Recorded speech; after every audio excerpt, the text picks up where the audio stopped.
In the ever-evolving world of international trade and commerce, staying ahead of the curve is essential. One area that often demands attention is your choice of INCO terms.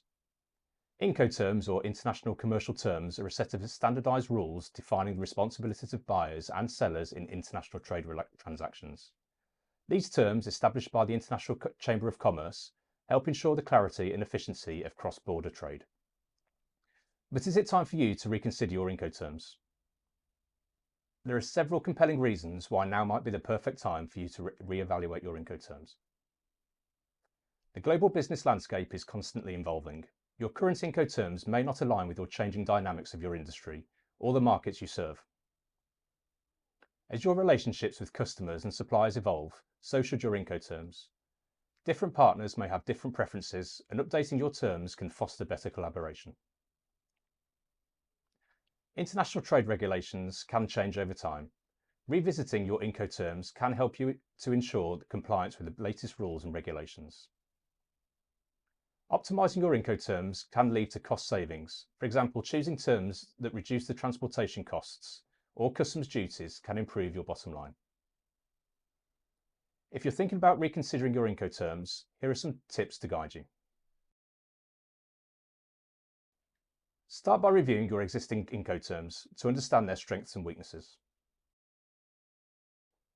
Consider your current business needs and goals. Are the INCO terms helping you achieve them, or are they hindering your progress? Discuss potential changes with your customers, suppliers, and other stakeholders. Their inputs can be invaluable. Consider seeking advice from international trade experts or legal professionals who specialise in trade law. They can help you navigate complex regulations and make informed decisions.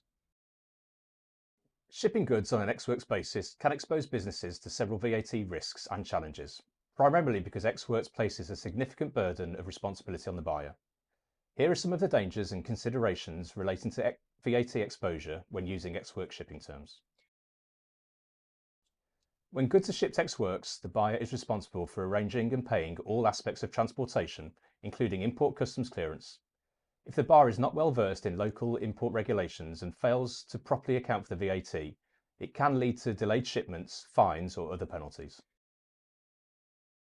In many countries, a foreign entity conducting business or importing goods may be required to register for VAT.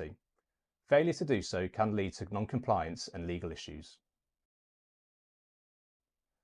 Businesses that are not entitled to recover VAT paid on imports may face difficulties when reclaiming this VAT if they're not the ones handling the import process. The buyer in an ex-works transaction may need to navigate complex administrative procedures to reclaim the VAT. Depending on the jurisdiction, VAT recovery can take some time. If the buyer is not aware of this and faces cash flow constraints, they may struggle to recover the VAT paid on imports in a timely manner. Proper documentation and record keeping are essential for VAT compliance. Failing to maintain accurate records of VAT-related transactions can lead to problems during tax audits. Non-compliance with VAT regulations can result in penalties, fines, and legal disputes with tax authorities. These consequences can be financially burdensome and damage a company's reputation. You may think shipping goods under ex-works terms for an exporter's point of view is ideal. There's nothing for you to do. However, using an ex-works leaves you considerably exposed in terms of VAT compliance.